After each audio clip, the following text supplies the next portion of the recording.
السلام عليكم ورحمة الله.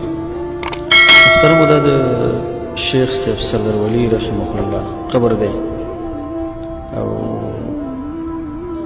دلته قدر مندو د علم یو خزانه پرته ده او دا د خپل دور ابن کثیر او د خپل دور امام ذهبي د خپل دور ابن القیم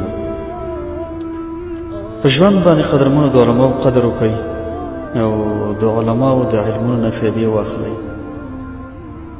داسې نه چې موږ تاسې په ژوند د علماو قدر ونه کړو، کله چې هغوی زموږ نه لاړ شي او د هغوی د علومو نه موږ تاسې بې برخې شو، بیا به وروسته افسوس کوو، بیا وروسته افسوس فایده نه رسوي.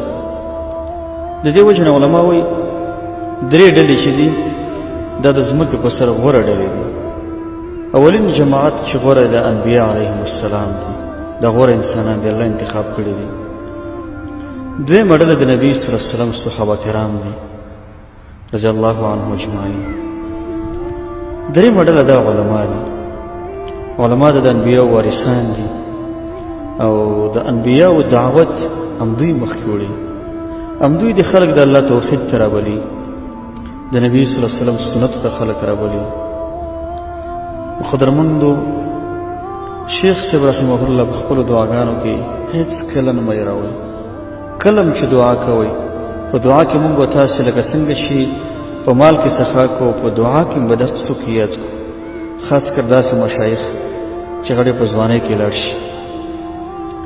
د شیخ الاسلام ابن تیمیه او شاګرد ابن عبدالهادي دغه تاریخ چې ما ولوس دا رایاد کړ، تقریبا هغه دا په یو سین کې سره تللی، دغه عمر هم ډېر کم و او ډېر په ځوانۍ کې هغه هم لاړ. الله تعالی دې ته جنتونه ورکړي او الله تعالی دې په خاص رحم وکړي. انشاءالله تعالی مونږ چې څومره سوچ کوو حسن خاتمه وده ده، الله ښه خاتمه په دنیا کې ورنصیب کړې وه. او څومره چې شاګردان دي، څومره چې مینهوال دي، څومره چې ملګري دي، دا ټول انشاءالله په دعا کې یادوي.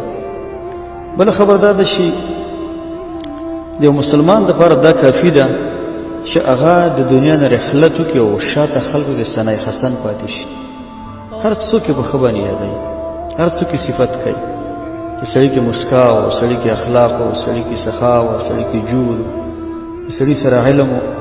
انسان دپاره دا بس دی، څوک وفات شي د هغه دپاره دا ثنای حسن بس دی. حدیث نه معلومیږي انتم شهداء الله فی الارض.